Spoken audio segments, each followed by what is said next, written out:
News 360 నుంచి మీరు ఇందాక అన్నారు కలుపు మొక్కల్ని ఏరేస్తాను లేకపోతే మిగతా వాటిలన్నింటిని కూడా బయట పెడతామని. అయితే దీనికి సంబంధించి 100 రోజుల పాలనలో మీరు ఎంత బాగా చేశారో విశ్లేషణ చెప్పారు. అయితే ఈ 100 రోజుల పాలనలో గత ప్రభుత్వంలో చేసిన అవినీతి ఎన్ని కోట్లు బయటపడ్డాయి, దీనికి సంబంధించిన పేపర్ ఏమైనా బయట పెడతారా? ఈ 100 రోజుల పాలనలో ఓవైపు సంక్షేమం అభివృద్ధి పరిపాలనతో పాటు రోజు కొద్దీ తొవ్విన కొద్దీ అవినీతి బయటకు వస్తుంది. దీనికి సంబంధించి ఏమైనా డిస్ప్లే చేస్తారంటే ప్రజలకి, రాష్ట్ర ప్రజలకు కూడా తెలియాలి కదా, ఎంత అవినీతి సొమ్ము బయటపడింది, ఎంత అవినీతి పాల్పడ్డారు అనే దాని విషయం మీద ఏమైనా చెప్తారా?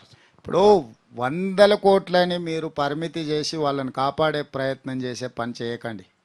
1000 కోట్లకు పోయింది వాళ్ళ అవినీతి. దానికి సంబంధించి జ్యుడిషియల్ ఎంక్వైరీస్ ఆర్డర్ చేసినాం, విజిలెన్స్ అండ్ ఎన్ఫోర్స్మెంట్ ఆర్డర్ చేసినాం, ఏసీబీ ఆర్డర్ చేసినాం. ఆ విచారణ సంస్థలు విచారణ చేసి పూర్తి నివేదికలు ఇచ్చినప్పుడే అది ఎన్ని వేల కోట్లకు చేరింది అనేది ప్రకటిస్తాము. అక్రమాలకు పాల్పడ్డ వాళ్ళని ఎవరిని వదలలే. మీరు చూస్తూనే ఉన్నారు. ఇంతకుముందు ఏసీబీ అనేది ఎక్కడుందో మీకు కానీ తెలంగాణ ప్రజలకు కానీ తెలియదు.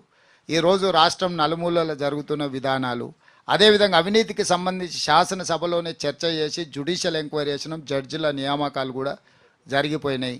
విజిలెన్స్ అండ్ ఎన్ఫోర్స్మెంట్ వాటి మీద ఇచ్చినామో మీరు చూసినారు. ఏదైనా రాజ్యాంగబద్ధంగా క్రమ పద్ధతిలో మాత్రమే విచారణ జరుగుతుంది.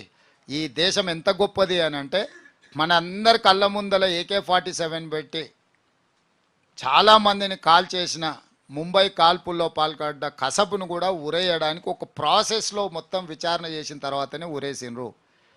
పక్క దేశం నుంచి మన సార్వభౌమాధికారం మీద దాడి చేసిన కసబ్ కూడా రాజ్యాంగబద్ధంగా విచారణ జరిగింది.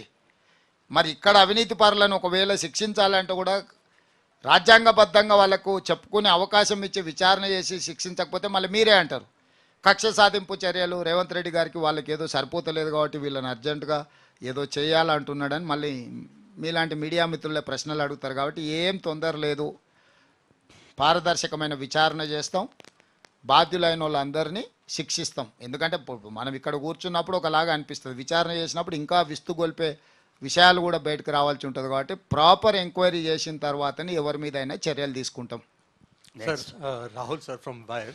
సార్ మీరు